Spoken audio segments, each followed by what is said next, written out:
A letter to God कहानी G.L. फुएंतेस द्वारा लिखी गई है, जो एक गरीब और सरल किसान लेंचो की भगवान में अटूट आस्था को दर्शाती है। लेंचो एक गरीब लेकिन मेहनती किसान था। वह अच्छी फसल की उम्मीद कर रहा था, लेकिन अचानक आई ओलावृष्टि ने उसकी पूरी फसल नष्ट कर दी। यह देखकर वह बहुत दुखी हो गया। हालांकि उसमें भगवान के प्रति गहरी आस्था थी। वह पढ़ा लिखा था और लिखना जानता था। अपनी सादगी और ईमानदारी के कारण उसे पूरा विश्वास था कि भगवान उसकी मदद जरूर करेंगे। इस विश्वास के साथ उसने भगवान को एक पत्र लिखा। उसमें उसने अपनी आर्थिक समस्याओं के बारे में बताया और भगवान से 100 पेसो भेजने की प्रार्थना की, ताकि वह दोबारा अपनी फसल बो सके और अपने परिवार को भूख से बचा सके। पत्र लिखने के बाद वह डाकघर गया, उस पर टिकट लगाया और उसे डाक पेटी में डाल दिया। जब डाकिया ने पत्र निकाला और पढ़ा तो वह जोर से हंस पड़ा। उसने तुरंत यह पत्र डाकघर के प्रधान पोस्टमास्टर को दिखाया। पोस्टमास्टर ने पत्र पढ़ा और जब उसने देखा कि पत्र भगवान को लिखा गया है, तो पहले वह भी हंस पड़ा, लेकिन बाद में उसे लेंचो की भगवान में गहरी आस्था देखकर भावुकता महसूस हुई।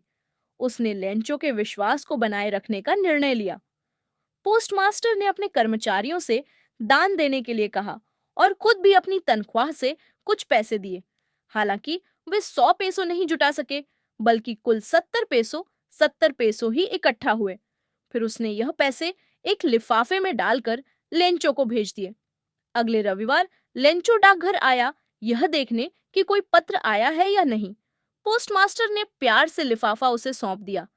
लेंचो को इसमें पैसे देखकर जरा भी आश्चर्य नहीं हुआ, क्योंकि उसे पूरा विश्वास था कि भगवान ने उसकी प्रार्थना सुन ली होगी।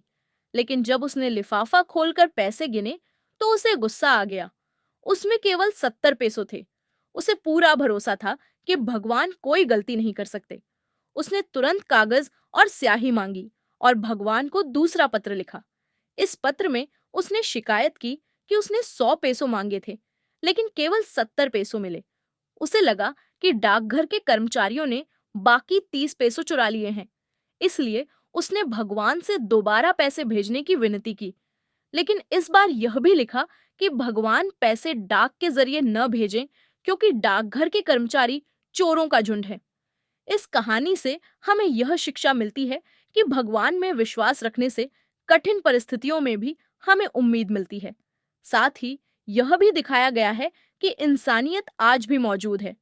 पोस्टमास्टर और उसके कर्मचारियों ने लेंचो की मदद के लिए अपनी जेब से पैसे दिए, लेकिन लेंचो ने गलतफहमी के कारण उन्हें ही चोर समझ लिया।